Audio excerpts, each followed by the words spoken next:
We're going to stay with one of our top stories, the possible sanctions against Russia coming from Europe. Yeah, that's right. And there's no clear consensus that we were hearing from Maeve McMahon in Brussels earlier about what next step of sanctions may be if they take place, this so-called phase 3 of sanctions. There are considerable fears over what effect that could have on economic ties between Russia and Europe.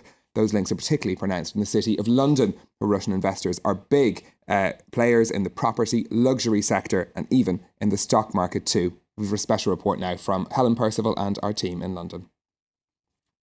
From these computers in the city of London, Moscow is much closer than it might appear. In total, 70 Russian businesses are listed in the British capital. So Lenta is a Russian supermarket, and this is a dual-listed London and Moscow company. But the threat of fresh EU sanctions against Russia doesn't seem to be cause for concern. I don't think the city is worried about further EU sanctions at the moment. What they've done is limited so far, and I think what they could do more is somewhat mild to temperate, but nothing that will essentially hurt economic growth. In this shop selling exclusive wines, Russian millionaire Evgeny Shishvakin is feeling some effects of the crisis in Ukraine. We lost 2 customers because now they didn't buy the wine. They have a lot of troubles. Were they from Russia? Or were they from Ukraine? The account's frozen. But for this exiled former businessman, the impact of the sanctions stops there. Now it doesn't work. They all afraid of the Putin. This is some reassurance for the luxury boutiques of Mayfair, just a few streets away.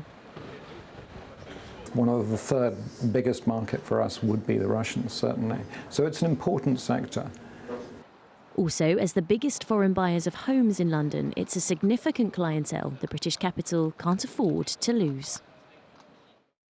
A report from our team over in London. Stephen, we're going to look across the Atlantic to the United States now with some news from over there that's been moving the markets. Yeah, she spoke for just over an hour, but there were only 3 words the markets heard, and those were around 6 months, an indication from Janet Yellen that the Federal Reserve could raise interest rates earlier than expected in 2015. Janet Yellen also announced another reduction of the Federal Reserve's stimulus programme. It's coming down another $10 billion to $55 billion a month. Now, one analyst said that the chairwoman of the Federal Reserve's comments had created a haze of uncertainty for investors, and you can see that haze hanging over the Asian markets. Today, the Nikkei and the Hang Seng in Hong Kong both down significantly, and in fact, across all of the Asian markets, we're seeing those falls as investors do their best to digest what Janet Yellen had to say. Big impact from just a few words there. We'll stay in the United States with some news about Toyota having to make a big payout over some safety concerns. Yeah, it's to pay out $1.2 billion, in fact, to resolve a criminal probe into safety issues. The settlement includes an admission by the car maker that it misled American consumers about defects that were causing cars to accelerate, even as drivers tried to slow down. Now, we've been hearing from the chief executive of Toyota in Japan today.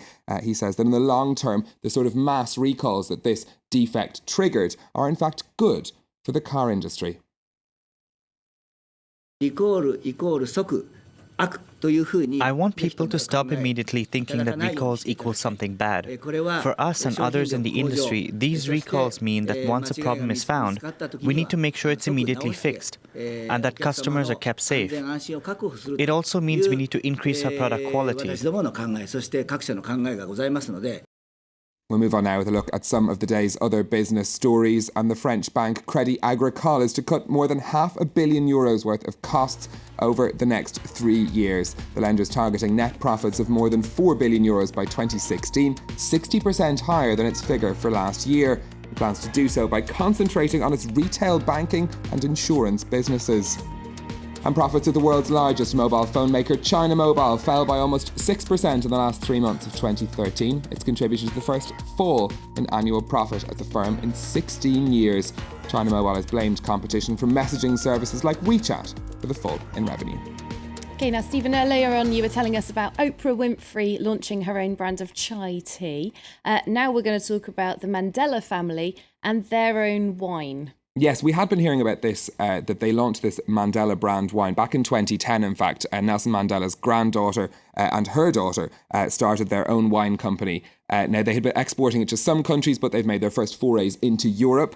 Makaziwe Mandela says the family is hoping the name will help to push the brand across the European continent. This is the images from their launch in the Netherlands on Wednesday. There are 2 reds and 2 white wines being sold under the Mandela name, selling at a recommended retail price of €5.49. Very reasonable price. Very reasonable price for a bottle of wine. But this, of course, comes at a time the South African wine industry is exporting huge growth, or seeing huge growth rather, in their exports of wine, largely because the currency is falling.